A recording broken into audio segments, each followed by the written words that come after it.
Alors le CNC représente évidemment tout ce qu'on rêve d'avoir en tant que réalisateur et producteur. C'est pour nous, quand on veut faire un film, on pense tout de suite à l'aide du CNC, est-ce qu'on va l'avoir? Qu'il s'agisse de l'avance sur recette, dans le court-métrage, l'aide avant réalisation ou après réalisation.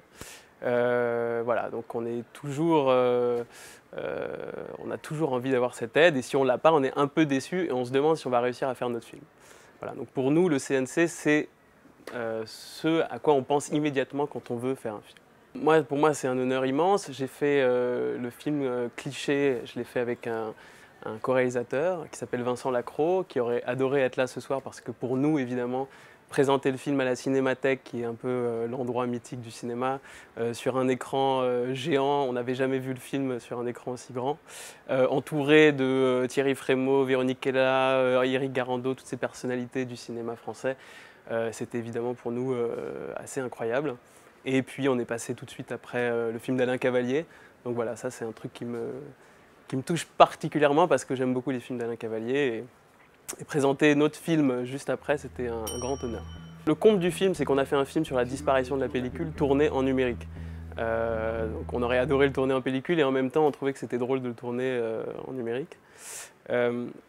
Évidemment, nous on est tous des amoureux de la pellicule. On a quand même peur qu'un jour, alors il y a quand même encore des réalisateurs qui tournent en pellicule, heureusement, Tarantino, Paul Thomas Anderson sont encore des réalisateurs qui refusent de tourner en numérique et qui ne tourneront probablement jamais en numérique.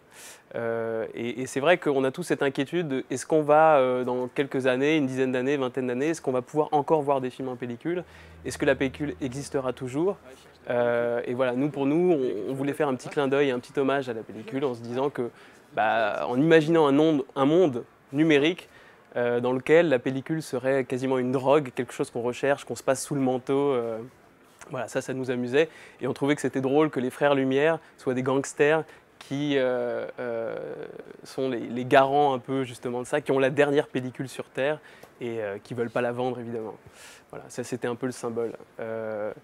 Mais pour nous, évidemment, la pellicule c'est quelque chose d'essentiel, de fondamental et c'est un bonheur de tourner en pellicule et on espère qu'on pourra encore faire des films en pellicule pendant très longtemps.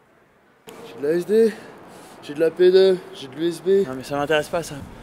Je veux de la pellicule. Alors mes vœux pour 2013, c'est d'arriver à avoir l'aide du CNC. Hein. Après plusieurs films, je ne l'ai jamais eu. Donc si je pouvais l'avoir, je serais très très content.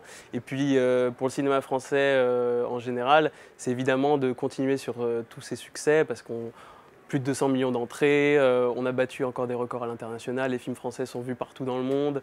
Et ça c'est formidable, c'est parce que c'est vrai que ça donne envie de continuer à faire des films, de pouvoir les présenter à l'étranger, et de voir des gens qui sont friands de films français, c'est quelque chose de formidable. Voilà. Donc pour moi, je souhaite encore de beaux succès comme Intouchable, comme The Artist, et qu'on continue dans cette belle lancée et que ça ne s'arrête pas.